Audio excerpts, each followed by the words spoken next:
Your honour, इस नए evidence ने इस केस पर नई रोशनी डाली है। एक ड्रग स्मगलर के हजारों दुश्मन हो सकते हैं, कोई भी मार सकता था मनु नागपाल को।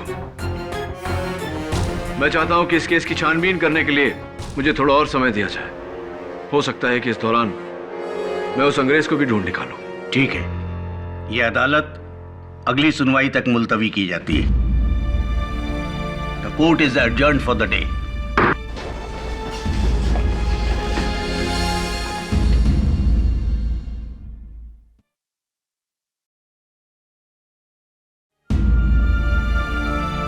मानसी, तू मेरी बात मान, जिद मत कर। गणपति महाराज का विसर्जन कर दे। नहीं, जब तक वे मेरा विघ्न दूर नहीं करते मैं विसर्जन नहीं करूंगी। अब ये मेरे भगवान की परीक्षा है।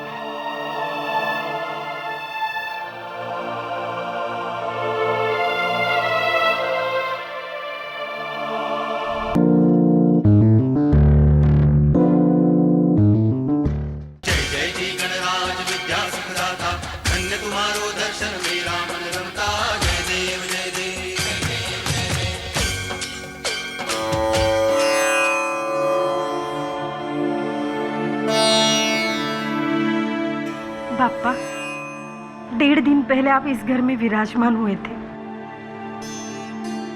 आज आपके विसर्जन का समय है, लेकिन मैं आपको जाने नहीं दूंगी। विघ्न करता हो ना आप, मुश्किलों को दूर करने वाले। आज मेरे जीवन की सबसे बड़ी मुश्किल मेरे सामने खड़ी है।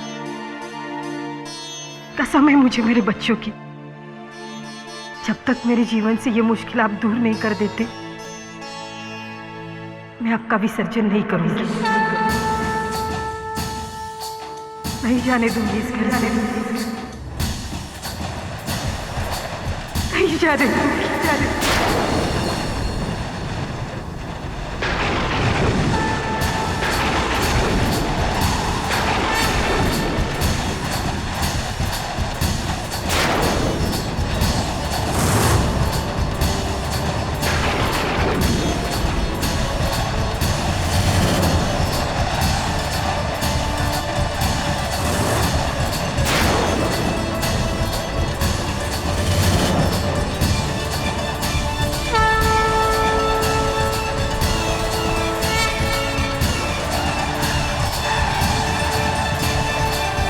केडी पाठक,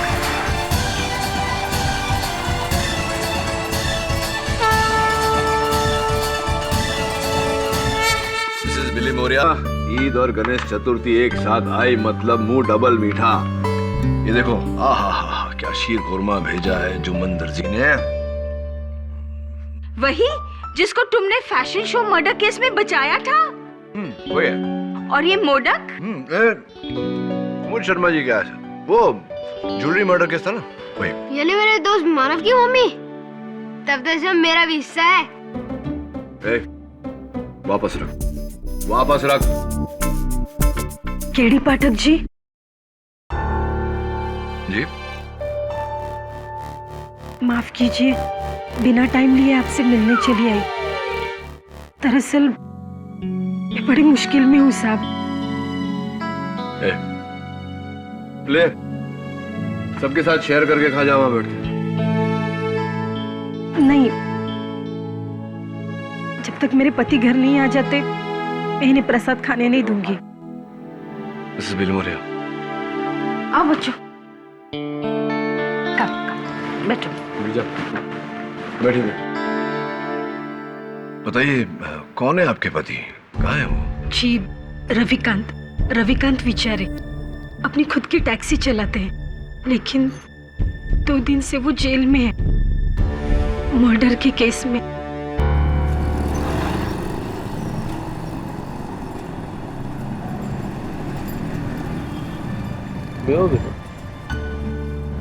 Nice.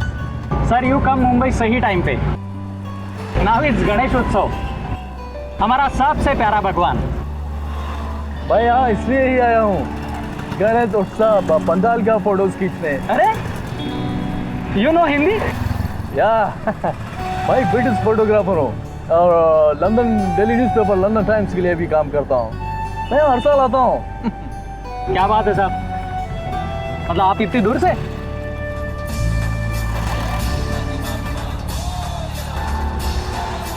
तरीके ये नाकाबंदी। पुलिस? अरे टेंशन मत लो साहब, ये तो हर रोज का काम है, बस 2 मिनट लगेगा। नो डर से ही चला जाता हूँ। ओके ये लो। लेकिन साहब कीप द चेंज।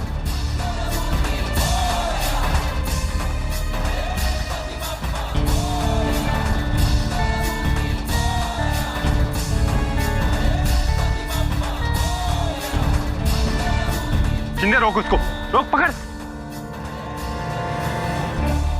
टैक्सी वाले साहब आ गए। साहब घर जा रहे हैं साहब। कहाँ से दिखा?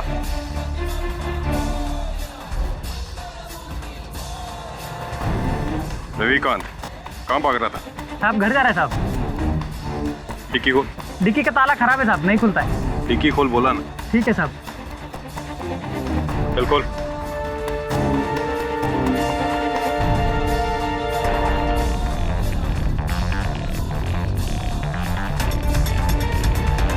शिंदे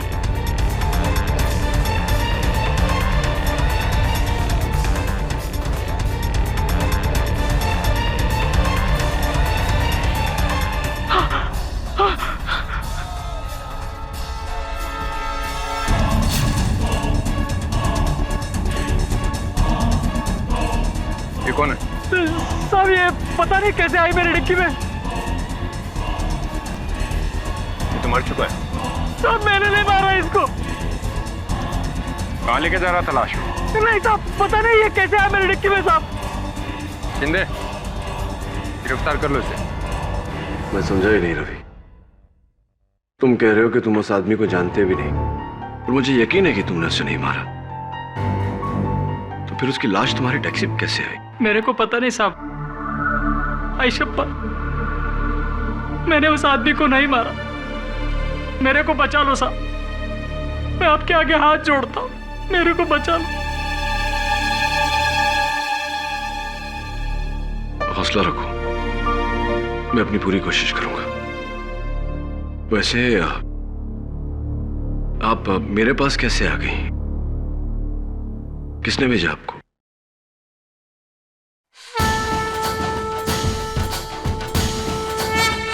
इन्होंने।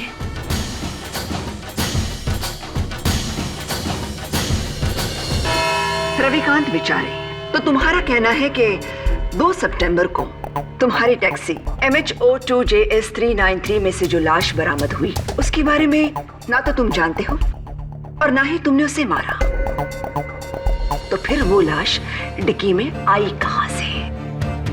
क्या उसने अपने आप को मार डाला और फिर वो तुम्हारे टैक्सी के पास आया और अंदर जाकर छुप गया? नहीं, मैंने नहीं। फिर वो लाश डिक्की में आई कहां से? योर ऑनर, जाहिर सी बात है कि प्रोसिक्यूशन के इस सवाल का जवाब रवि के पास नहीं होगा, क्योंकि ये 24 घंटे अपनी टैक्सी के साथ तो रहता नहीं, तो इसकी गैर मौजूदगी में किसी ने वो लाश डिक्की में रखी है। रवि, तुमने आखिरी बार डिक्की कब खोली थी? सर रोज की तरह मैं सुबह 9 बजे टैक्सी बाहर निकालने के पहले डिक्की खोली, चेक किया था साहब, अंदर कुछ नहीं था साहब। यानी कि 9 बजे के बाद किसी ने वो लाश। 1 minute, sorry to cut you KD.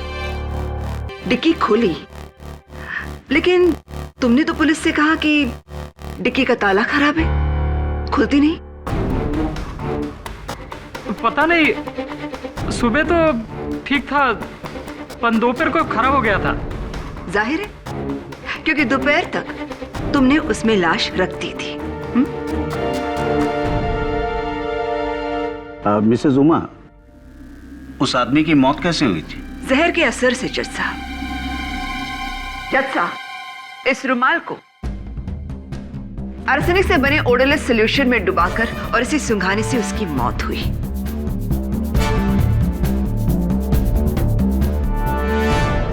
इस शीशी में वो जहर है। पुलिस को यह शीशी उस टैक्सी के ड्राइवर सीट के नीचे मिली, यानी कि कत्ल का हथियार। साहब देवा शपथ मुझे नहीं पता। ये शीशी मेरे सीट के नीचे कैसे आई?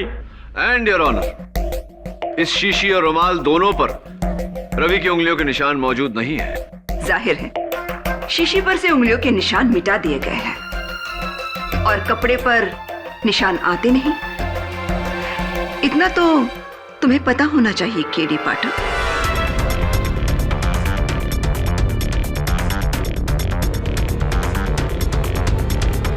उस आदमी के बारे में कुछ पता चला? मसलन कौन था वो, क्या नाम, पता कुछ? जी जज साहब, मरहूम का नाम दिवाकर चोपड़ा है, दिल्ली का ड्राई फ्रूट ट्रेडर है।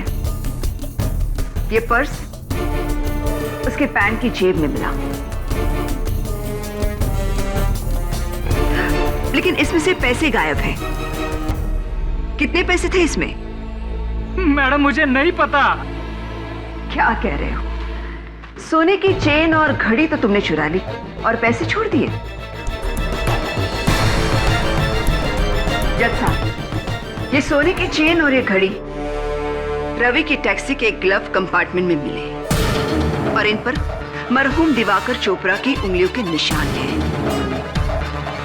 जाहिर है ये चीजें उसी की है और इनका उसके ग्लव कंपार्टमेंट में होना यानी रवि ने ही इन चीजों को चुराकर वहां रख दिया।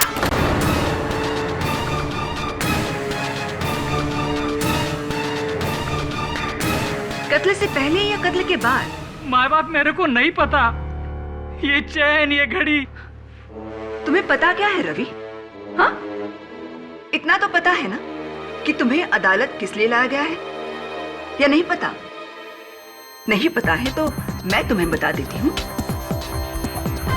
तुम्हें लालच आ गया और तुमने अपने निहत्थे पैसेंजर को मारकर उसे लूटा और उसकी लाश तुम ठिकाने लगाने ही जा रहे थे। I object, your honour. एक सोने की चेन और एक घड़ी के लिए रवि जैसा ईमानदार टैक्सी ड्राइवर अपनी बरसों की मेहनत, अपनी रोजी रोटी और अपने परिवार को दांव पर नहीं लगाएगा। क्यों केडी? क्या इससे पहले कभी किसी टैक्सी ड्राइवर ने कोई जुर्म नहीं किया पैसों के लिए?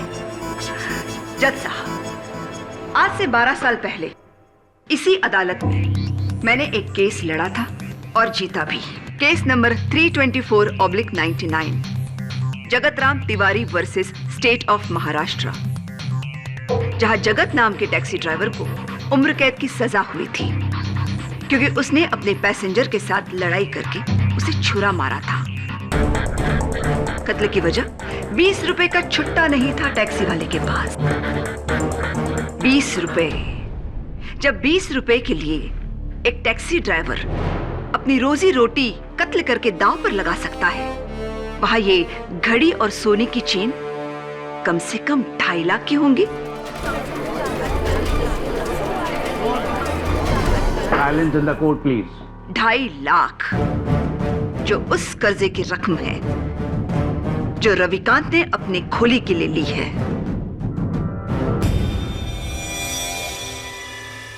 1, नाकाबंदी से भागना। 2, टैक्सी से लाश का मिलना। 3, टैक्सी से कत्ल का औजार मिलना। 4, चोरी की घड़ी और सोने की चेन। 5, कर्जे की रकम।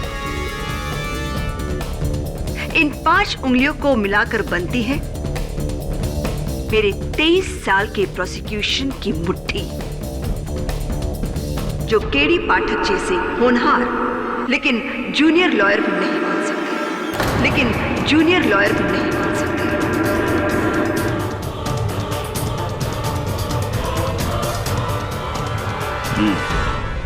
प्रोसिक्यूशन का केस बहुत ही मजबूत है केडी। मजबूत है योर ऑनर, लेकिन अटूट नहीं। और उसकी वजह यह है कि इस जुर्म का कोई चश्मदीद गवाह नहीं। जाहिर सी बात है कि किसी ने यह कत्ल किया और उसके बाद लाश को रवि की टैक्सी की डिक्की में छुपाया। किसने? यही तो पता लगाना है योर ऑनर। उस दिन सवेरे 9 बजे से दोपहर के 3 बजे तक रविकांत की टैक्सी में 3 लोगों ने सवारी की। मैं उन्हें कटघरे में बुलाना चाहता हूं ताकि वो इस केस पे रोशनी डाल सके। क्या तीनों विटनेस मौजूद हैं? अनफॉर्चुनेटली योर ऑनर, बड़ी मुश्किल से सिर्फ 2 लोगों का पता चल पाया है, तीसरा अब भी लापता है। सबसे पहले मैं बुलाना चाहूंगा रविकांत के उस दिन की पहली पैसेंजर को, जिन्होंने अंधेरी से बैंड्रा कुर्ला तक टैक्सी ली, मिस सविता झाला। साहब, यही लड़की थी साहब। उस दिन मैं टैक्सी को साइड में पार्क करके होटल में चाय पीने गया था। 10 बजे का टाइम था साहब। बाहर आके देखा तो मैडम टैक्सी के पास खड़ी थी, बहुत घबराई हुई थी साहब। वो टैक्सी में बैठी और फिर सांता क्रूज में उसका दोस्त भी टैक्सी में आके बैठ गया। फिर दोनों के बीच पता नहीं अंग्रेजी में कुछ बड़ा बहस हुआ साहब। फिर बैंड्रा कुर्ला कॉम्प्लेक्स पे मैडम गुस्से से उतर गई साहब टैक्सी से। उसका दोस्त भी उसके बाद उतरा। हाँ तो मिस झाला, मैं आपसे जानना चाहूंगा कि आपको याद है वो उस टैक्सी की डिक्की खुली हुई थी उस समय? कौन सी टैक्सी? कैसी डिक्की? और मैं इसकी टैक्सी में कब बैठी?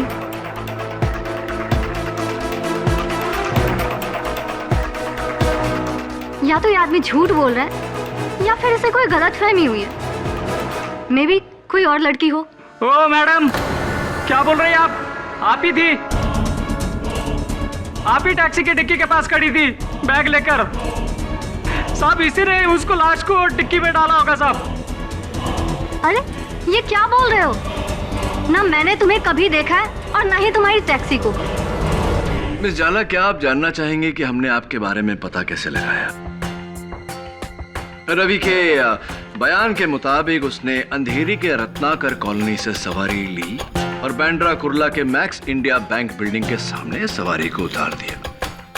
हमने अंदाजा लगाया कि शायद वो सवारी मैक्स इंडिया बैंक में काम करती होंगी, तो वहां के कर्मचारियों से बात करने के बाद हमें पता चला कि उनकी एक ही मुलाजिम अंधेरे की रत्नाकर कॉलोनी में रहती हैं, जिनका नाम मिस सविता झाला है, यानी कि आप। तो उससे क्या साबित होता है? और वैसे भी उस दिन मैं ऑफिस टैक्सी से नहीं बस से गई थी। बस से? जी हाँ। अजीब, ये कैसे हो गया? क्योंकि मिस झाला, मैक्स इंडिया बैंक बिल्डिंग के गेट से घुसते हुए गाड़ी का नंबर सिक्योरिटी गार्ड में लिखा था, ये देखिए, MH02JS 393, जो किसी बस का नहीं, रविकांत की टैक्सी का नंबर है। और हम सिक्योरिटी गार्ड ने पुलिस को बयान भी दिया है कि उसने आपको इनकी टैक्सी से उतरते हुए देखा, एक बैग समेत। और आपके पीछे पीछे आपके कोई पुरुष मित्र भी उतरे थे बैग समेत। वैसे कौन थे वो मित्र आपके? क्या क्या संबंध है आप दोनों के भी? चलिए छोड़िए, जाने दीजिए, अदालत को इन बातों से क्या मतलब। ये बताइए कि वो जो बैग्स आप दोनों के पास थी, क्या था उनमें? कहीं ऐसा तो नहीं कि आप दोनों का जाती सामान था उसमें और आप दोनों एक दूसरे के साथ भागना चाहते थे? नहीं नहीं, मैं भागी नहीं। मैंने अपना इरादा बदल लिया और मैंने आमोद को भी समझाया कि मैं अपने पेरेंट्स के अगेंस्ट नहीं जा सकती। और हमारे बीच लड़ाई भी हुई, इसलिए मैं भागने के बदले ऑफिस उतर गई। घबरा मत सविता, तुम अदालत में इसलिए झूठ बोल रही हो क्योंकि तुम नहीं चाहती कि तुम्हारे घर वाले इस बात को जाने कि तुम उस लड़के के साथ घर से भागने की सोच रही थी। ये भी हो सकता है कि तुम अदालत में इसलिए झूठ बोल रही हो क्योंकि तुम ऐसी टैक्सी में बैठी थी जिसकी डिक्की में लाश पड़ी हुई थी, जिस लाश को शायद आप ही ने। नहीं, मुझे नहीं पता कि उस टैक्सी में लाश है और ना ही आमोद को। तो फिर एक बात बताइए मिस झाला, आप और आपके जो मित्र हैं मिस्टर अमोद, ये जो भारी भारी बैग्स आपके साथ थे, टैक्सी की डिक्की में रखने के बजाय, जैसे कि आमतौर पे सब करते हैं, आपने बैग्स अपने साथ टैक्सी के अंदर रखे। क्यों, कोई खास वजह?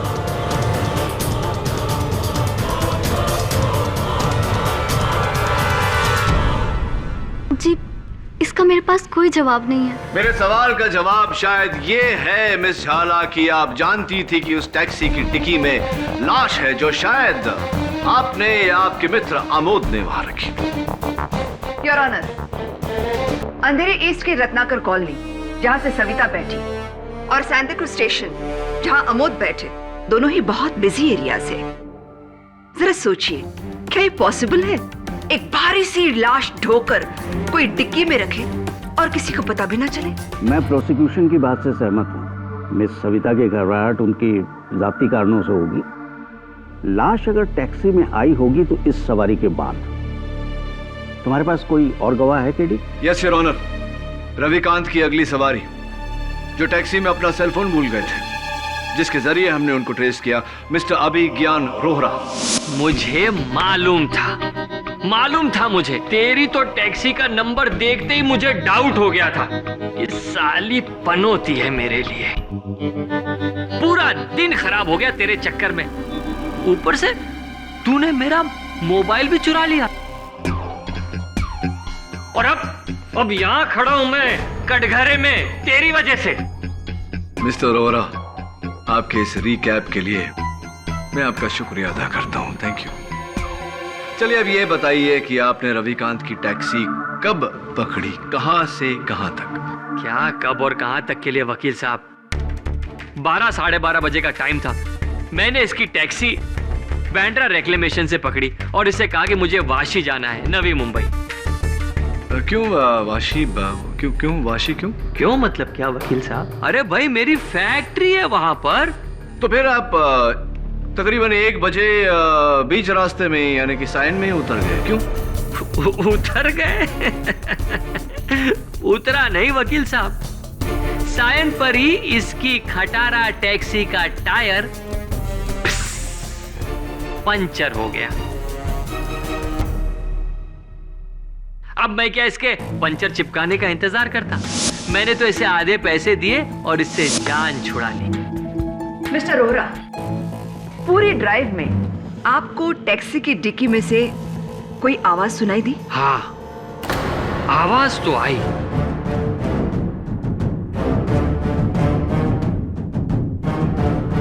बल्कि इसकी खटारा टैक्सी के तो चारों तरफ से आवाज आ रही थी मुझे। अरे अंजर पंजर ढीले हो गए इसके खटारा के, इसलिए मैं तो खुशी खुशी जान छुड़ा ली। और इसी खुशी में आपका सेल फोन, आपका मोबाइल फोन जो है वो टैक्सी की सीट पर ही रह गया। हाँ, और इसने मेरा फोन मुझे लौटाया भी नहीं। वो तो अच्छा हुआ वकील साहब जो आपका मुझे फोन आ गया और मेरा सेल मुझे वापस मिल गया। Point to be noted your honour, Ravikant बेचारे का फोन वापस ना करना बेईमानी की निशानी है। मैडम मैंने फोन को देखा तक नहीं, ताई शपथ। एक बात बताइए मिस्टर रोहरा, आप तो टैक्सी की बैक सीट पर बैठे थे। हाँ, तो फिर ऐसा कैसे हुआ कि पुलिस को आपका फोन टैक्सी की फ्रंट सीट पर से मिला? हाँ, कहीं ऐसा तो नहीं कि आप सीट के ऊपर ऐसे झुके थे आगे की तरफ ग्लव बॉक्स तक पहुंचने के लिए? मिस्टर पाठक, फोन आगे की सीट पर इसलिए था क्योंकि रविकांत ने उसे अपने पास रखा था। हाँ, इसी ने रख लिया होगा, चोर कहीं का। और अब तो खूनी भी। रविकांत ने खून किया, घड़ी चुराई, चेन चुराई, मोबाइल चुराया। This is absolutely ridiculous. Mister Rohra, ये कमर में पट्टा, क्या आपके कमर में प्रॉब्लम है? नहीं, गर्दन में प्रॉब्लम है। Order order. मिस्टर रोहरा, सवाल का जवाब सीधे तरीके से दीजिए। जज साहब, मालिक, अगर मैंने पट्टा कमर में बांधा है तो तकलीफ भी कमर में ही होगी ना?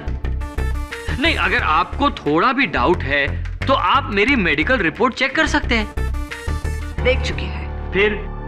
और उनमें यही लिखा है कि मिस्टर रोहरा ना तो झुक सकते हैं और ना ही भारी बोझ उठा सकते हैं। फिर मिस्टर रोहरा, आपने दिवाकर चोपड़ा की 80 किलो की भारी लाश उठाई कैसे? ये क्या कह रही हैं आप? ये तो मुझसे नामुमकिन है। एग्जैक्टली। जज साहब, मिस्टर रोहरा का डिक्की में लाश रखना नामुमकिन है।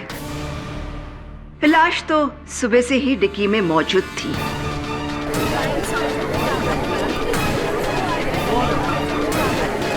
साइलेंस। और इस बात को साबित करने के लिए कि सिर्फ रविकांत विचारे जानते थे कि गाड़ी की डिक्की में लाश है, मैं अपने अगले गवाह को बुलाना चाहती हूँ। गजानन नाइक। नमस्ते माई बाप। योर ऑनर, ये वही मैकेनिक है जिसने रविकांत के टैक्सी का टायर ठीक किया। राइट गजानन? जी। घबराओ मत, तुम्हें कोई कुछ नहीं कहेगा। तुम सिर्फ इतना बताओ कि वो टायर तुमने कब और कहां ठीक किया। जी सर। मैडम। जी जी, माफ़ करिए मैडम, मेरी अपनी पंचर की दुकान है, विनायक टायर शॉप के नाम से, जो साइन में गणेश मंदिर के पास है। ये आदमी मेरी शॉप में अपनी टैक्सी लेके आया। उसके टैक्सी का पिछला टायर पंचर था। वो पंचर टायर लेकर तुम्हारे पास आया? जज साहब, नॉर्मली जब टायर पंक्चर होता है तो सबसे पहले डिक्की खोली जाती है और फिर स्टेपनी को निकालकर उस पंक्चर टायर की जगह फिट किया जाता है। तुमने ऐसा क्यों नहीं किया रविकांत? मुझे लगा बस 2 मिनट पे पंक्चर वाला है, तो इसके लिए मैं मगजमारी क्यों करूं? या फिर इसलिए क्योंकि तुम डिक्की नहीं खोलना चाहते थे? तुम जानते थे कि टैक्सी की डिक्की में लाश है।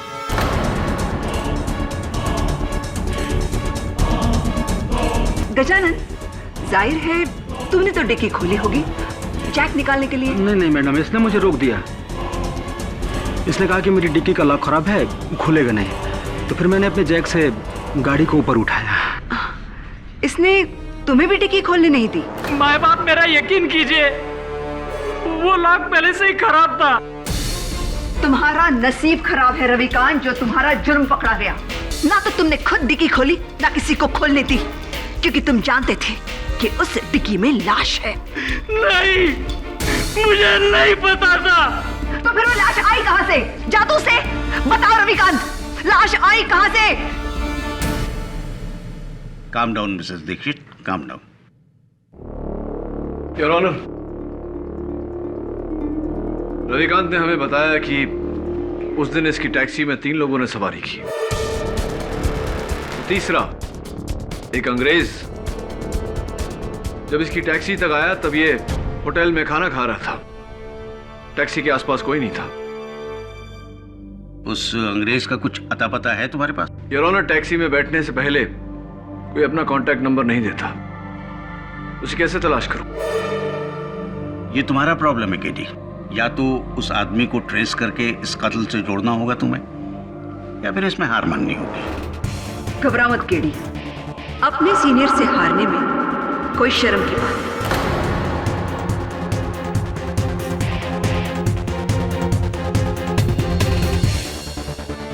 योर ऑनर, लाश की तहकीकात के बाद पुलिस को एक नया एविडेंस मिला है।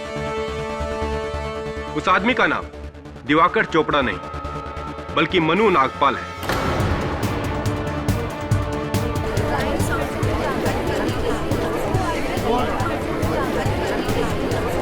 साइलेंस। मनु नागपाल जो एक वांटेड क्रिमिनल था, जिसकी पुलिस को ड्रग स्मगलिंग के 9 अलग अलग केसेस में तलाश थी। Drug smuggling? जी हाँ योर ऑनर, ये इसका पुराना हथकंडा था।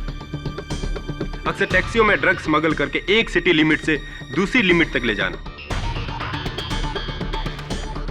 पुलिस को आरटीओ की मदद से ऐसी 5 टैक्सियों के नंबर मिले हैं। उनमें से एक टैक्सी का नंबर है MH02 JS 393, रवि विचारे की टैक्सी।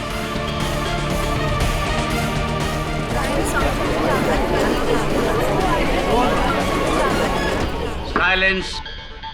ओह माय गॉड, ये तो नया कनेक्शन है। अब समझ में आ गया। वो बॉस, तुम मुलाजिम। जरूर कमीशन को लेकर झड़प हुई होगी। नहीं साहब, मैडम, ये टैक्सी मैंने 2 महीने पहले किसी दूसरे से खरीदी थी। अब तो तुम दोनों तरफ से फंस गए हो रविकांत। एक तरफ मर्डर तो दूसरी तरफ ड्रग्स स्मगलिंग। योर ऑनर, इस नए एविडेंस ने इस केस पर नई रोशनी डाली है। एक ड्रग स्मगलर के हजारों दुश्मन हो सकते हैं, कोई भी मार सकता था मनु नागपाल को। मैं चाहता हूं कि इस केस की छानबीन करने के लिए मुझे थोड़ा और समय दिया जाए।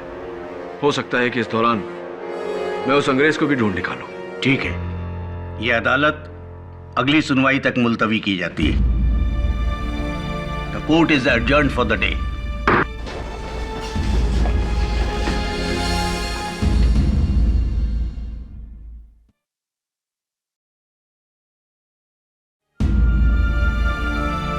मानसी, तू मेरी बात मान, जिद मत कर, गणपति महाराज का विसर्जन कर दे। नहीं, जब तक वे मेरा विघ्न दूर नहीं करते, मैं विसर्जन नहीं करूंगी। अब ये मेरे भगवान की परीक्षा है।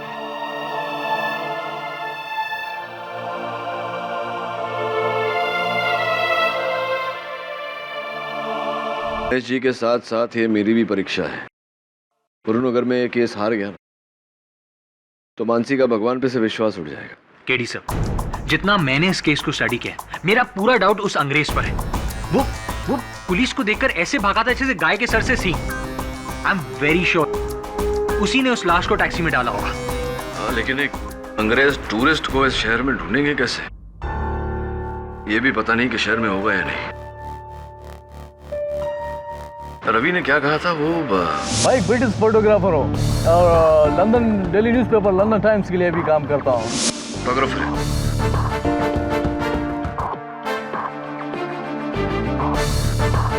अभी तक तो छप गई होगी वो तस्वीरें।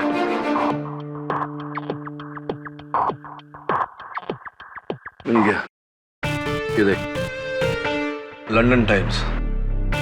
फोटोग्राफर का नाम जावेद स्मिथ। तो ये काम कर, इनके लंदन ऑफिस फोन कर और पता लगा कि ये गोरा इस वक्त मुंबई में कहाँ होगा। Right sir. जय जय जी गणराज विद्या सुखदाता, धन्य तुम्हारो दर्शन मेरा मन रमता। जय देव जय देव। Your honour, mister Javed Smith एक ब्रिटिश फोटोग्राफर है और इस केस की आखिरी घड़ी, रविकांत के टैक्सी की उस दिन की आखिरी सवारी। तो मिस्टर स्मिथ, और जो हिंदी बोल लेते हैं आप? No, I don't know Hindi at all. फिर तो योर ऑनर इन्हें फांसी का फरमान इंग्लिश में ट्रांसलेट करके सुनाना पड़ेगा। फांसी? मैंने कुछ नहीं किया।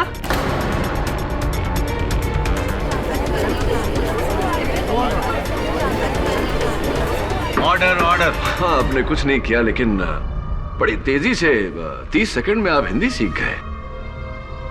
क्या माइंड है आपका? अब जरा इस माइंड को रिवाइंड करिए और बताइए कि उस दिन रविकांत की टैक्सी से पुलिस को देखकर, नाकाबंदी को देखकर आप घबरा कर उतर गए थे। क्या कारण था इसका? नहीं, मुझे लेट हो रहा था तो मैं वहां से पैदल गया। आपका ये बैकपैक पुलिस ने आपके होटल रूम से बरामद किया तो उसके पॉकेट से कुछ बू आ रही थी और लैब टेस्टिंग से पता चला है योर ऑनर की वो बदबू चरस की थी।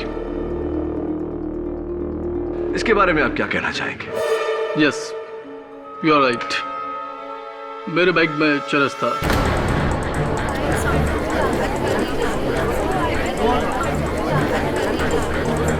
साइलेंस। और मैं पुलिस को देखकर सोचा कि वो उसको सर्च करेगा तो मैं मुसीबत में पड़ जाऊंगा।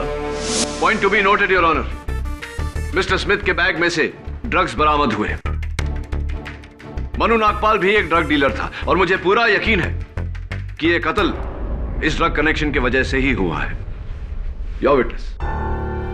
नो, आई स्वेयर, मैं ऐसे किसी आदमी को नहीं जानता। डोंट वरी मिस्टर स्मिथ, मुझे आप पर पूरा यकीन है और बहुत जल्द अदालत को भी होगा। योर ऑनर, पोस्टमार्टम की रिपोर्ट के तहत मनु नागपाल की मौत दोपहर के 1:30 और 2:30 बजे के बीच हुई। और मिस्टर स्मिथ उस टैक्सी में लगभग 3 बजे के करीब बैठे। 3 ही बजे थे ना? हाँ, लगभग 3 बजे। There you are KD. आपकी ही दलील आपके खिलाफ। इस हिसाब से मनु नागपाल और मिस्टर स्मिथ सहयोगी नहीं हो सकते। सो योर ऑनर, उस दिन रविकांत की टैक्सी में सुबह 9 बजे से लेकर शाम के 4 बजे तक 6 लोग बैठे। 1 सविता झाला, 2 अमोद, 3 अभिज्ञान रोरा, 4 mister Jerry Smith, 5 driver Ravikant बिचारे, एंड ऑफ कोर्स डिक्की में मरहूम मनु नागपाल। इनमें से पहले 4 पर तो शक की कोई गुंजाइश नहीं है। तो फिर बचा कौन? मनु नागपाल, जिसका कत्ल हुआ, और उसका कातिल रविकांत बिचारे।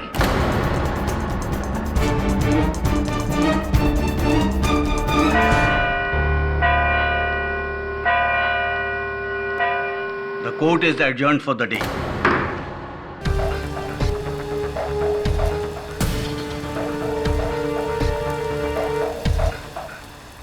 भगवान जी, अब आप ही कुछ कीजिए, वरना आपके भक्त को बचाना तो।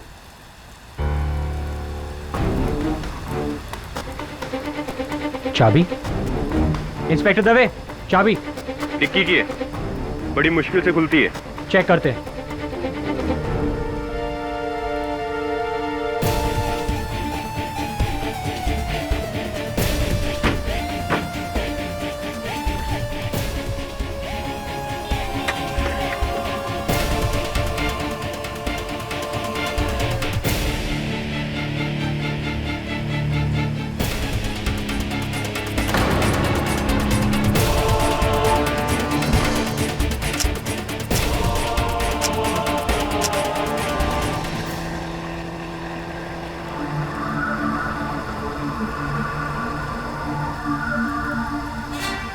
डैम, फिर से puncture. Vinayak tyre shop,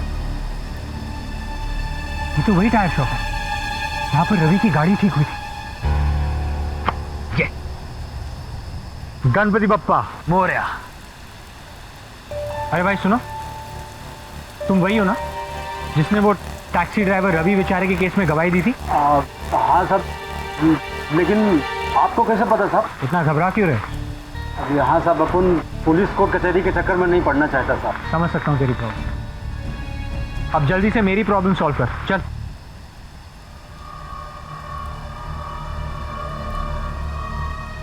hello साहब। तो ये है फसाद की जड़, एक कील। आप तो लगी हो साहब कि आपके टायर से 1 कील मिला साहब। जो रवि है ना टैक्सी वाला, उसके टायर से 4 कीलें मिली साहब। 4 कील? वो भी एकदम नहीं।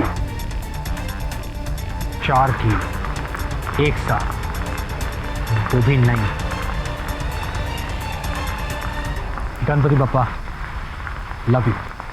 योर ऑनर, ये कुछ तस्वीरें हैं रविकांत के टैक्सी के डिक्की के अंदर के हिस्से की, जहां लगे हुए खरोचों से साफ जाहिर होता है कि किसी ने डिक्की को अंदर से खोलने की कोशिश की थी इस स्क्रूड्राइवर का इस्तेमाल करके।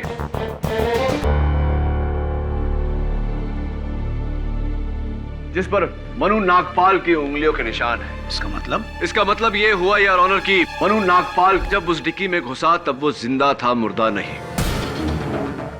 और एक पॉइंट पर उसने डिक्की से बाहर निकलने की कोशिश की, लेकिन बाहर के शोर के कारण रविकांत उसकी आवाज को सुन नहीं पाया। अब सवाल यह है योर ऑनर कि मनु नागपाल उस डिक्की में घुसा क्यों? वो शहर छोड़कर भागना चाहता था, और पब्लिक ट्रांसपोर्ट यानी टैक्सी से बेहतर सवारी और क्या हो सकती है?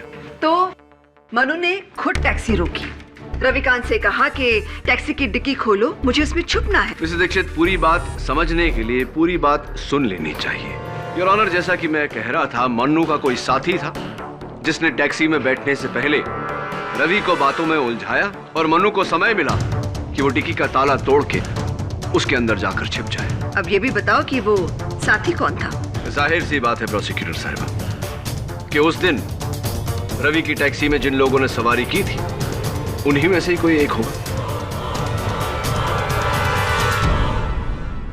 तो तुम्हारा कहना है कि मनु शहर से भागने के लिए रविकांत की टैक्सी की डिक्की में छुपा, फिर उसने रुमाल लिया, अपने चेहरे पर लगाया और अपने आप को मारने की कोशिश की। प्रोसिक्यूटर साहिबा, आपकी आधी बात सच है और आधी बात गलत।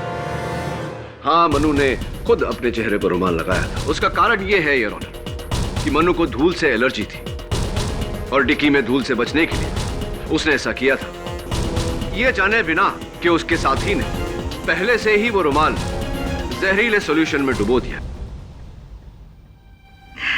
थियरी अच्छी है लेकिन प्रैक्टिकल नहीं। साबित कैसे करोगे? साबित करूंगा ना, और साबित करने के लिए योर ऑनर मैं कटघरे में बुलाना चाहूंगा विनायक टायर सर्विस के गजानन नायक को। गजानन, रवि के टैक्सी का टायर कैसे पंक्चर हुआ था? साहब 4 कीलें उसमें घुसी हुई थी, एकदम नई। 4 नई कील चमकती हुई ऐसी? हाँ साहब, वैसे कील है। कितने साल से पंक्चर बना रहे हो तुम? 9 साल से साहब। और अपने 9 साल के तजुर्बे में आपने कितनी बार देखा है कि ऐसी 4 नई चमकती हुई कील के कारण टायर पंक्चर हुआ? नहीं साहब, अभी तक तो नहीं। आपने कभी नहीं देखा? उसका कारण यह है योर ऑनर क्योंकि वो 4 कील रास्ते पे पड़ी हुई नहीं थी, रास्ते पर डाली गई थी। किसी ने बड़ी शातिरता से रवि की टैक्सी में बैठने से पहले वो कील टायर के सामने डाली थी। गजानन, कौन से टायर में पंक्चर था? साहब वो ड्राइवर के पीछे का राइट साइड। ड्राइवर के पीछे का राइट साइड। तो क्या अगर मैं ये कहूं कि किसी ने टैक्सी में बैठने से पहले वो कील नीचे डाल दी होगी तो क्या तुम मेरी बात से सहमत होगी? हाँ। कितने बजे तुमने ये पंक्चर बनाया?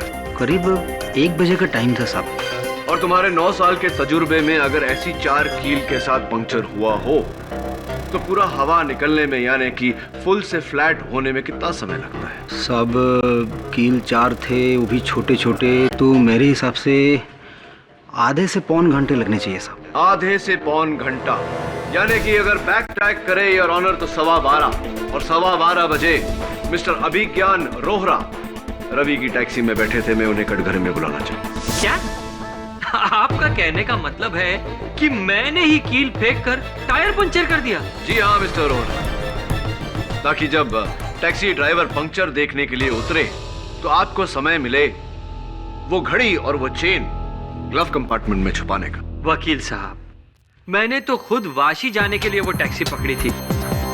मैं खुद अपनी टैक्सी का टायर पंचर कर दूंगा। वो इसलिए मिस्टर रोहरा ताकि आपको भागने का मौका मिले, अपने मरते हुए साथी की लाश से दूर, और इल्जाम टैक्सी ड्राइवर पर आए। मन्नू नागपाल मेरा दोस्त, ये कैसे कह सकते हैं आप? क्योंकि आप ही थे जिसने वाशी तक वो टैक्सी हायर की थी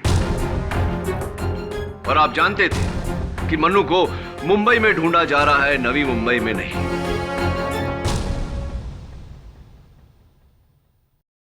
देखिए, मेरा और मन्नू नागपाल का कोई कनेक्शन नहीं है।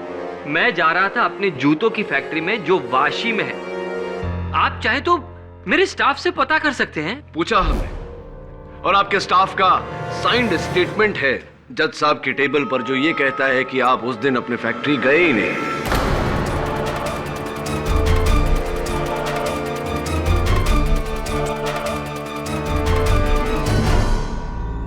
अब नहीं, एक्चुअली जज साहब वो देखिए मिस्टर रोहरा, वो जो कील जिससे पंक्चर हुए थे वो कील जूते बनाने में इस्तेमाल होते हैं।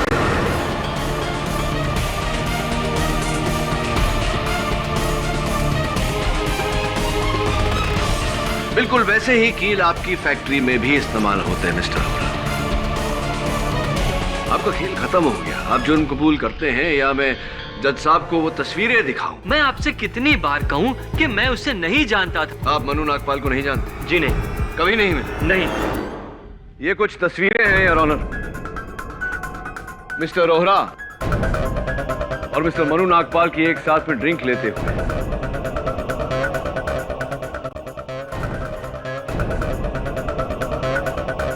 क्या आप कहेंगे मिस्टर रोहरा कि आप मनु नागपाल को नहीं जानते? आपकी उनके साथ दोस्ती नहीं थी, आपने उन्हें नहीं मारा?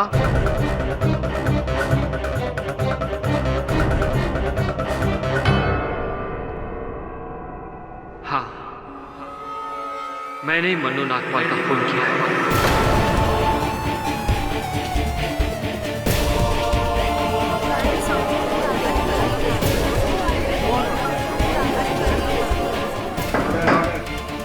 लेकिन मनु नागपाल और रोहरा की तस्वीरें कहाँ हैं? माफ करिएगा योर ऑनर, मुझे ये छोटा सा झूठ मिस्टर रोहरा के बयान के लिए इकबाल जुर्म के लिए बोलना पड़ा। बताइए अदालत को कि आपने मनु नागपाल को क्यों मारा? मन्नू नागपाल एक ड्रग स्मगलर था और मैं उसके इस धंधे में उसके बराबरी का पार्टनर। मेरे मन में लालच जागा, मैंने चाहा कि मैं वो पूरा का पूरा बिजनेस अकेला हथिया लूं। मैंने मन्नू नागपाल को मारने का फैसला किया। मैंने एक प्लान बनाया। जिस गाड़ी से हम लोग जाने वाले थे उस गाड़ी को मैंने खराब कर दिया और मैंने उससे कहा कि टैक्सी से चलते। बांद्रा के एक सुनसान रास्ते पर मैंने इसकी टैक्सी रोकी और इसके साथ वाशी तक के पैसों को लेकर बहस में लग गया। इसी बहस का फायदा उठाकर मन्नू ने इसकी टैक्सी की डिक्की चाकू से खोली और उसमें छुप गया, मेरा दिया हुआ जहरीला रुमाल लेकर। और टैक्सी में बैठने से पहले मैंने इसकी टैक्सी के टायर के सामने चालाकी से कीलें फेंक दी। मुझे पता था कि थोड़ी ही देर के बाद रुमाल का जहर असर करके मन्नू नागपाल को मार डालेगा और तकरीबन उतनी ही देर में टैक्सी का टायर भी पंचर हो जाएगा। और जैसे ही टैक्सी का टायर पंचर हुआ, मैंने इसे टायर चेक करने के लिए बाहर भेजा। मौका पाते ही मैंने मन्नू नागपाल की गोल्ड चेन और वॉलेट इसकी टैक्सी के ग्लव कंपार्टमेंट में डाल दी और जहर की शीशी। मगर अफसोस, ये सब करते समय मेरा मोबाइल इसकी टैक्सी में गिर गया।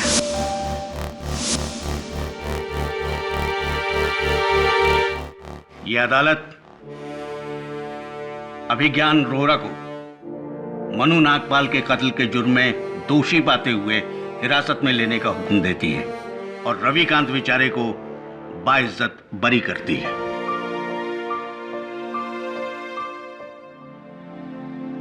The case is closed.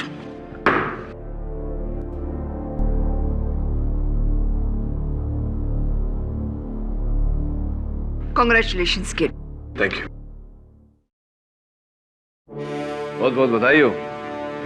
अरे क्या हमारे लिए आप भगवान हो। ऐसा मत बोलिए, नहीं तो वो मुझसे रूठ जाएंगे। वैसे भी ये केस तो बाप्पा ने ही सॉल्व किया है। पापा ने? वो कैसे? हाँ, आप देखिए ना, मेरे असिस्टेंट की बाइक बिल्कुल गणेश मंदिर के सामने खराब हुई और सबसे अहम गवाह इस केस के गजानंद विनायक टायर सर्विस वाले, ये गणेश जी के दूसरे नाम ही है। आपकी प्रार्थना सफल हो गई, इसीलिए तो उन्हें विघ्नहर्ता कहते हैं।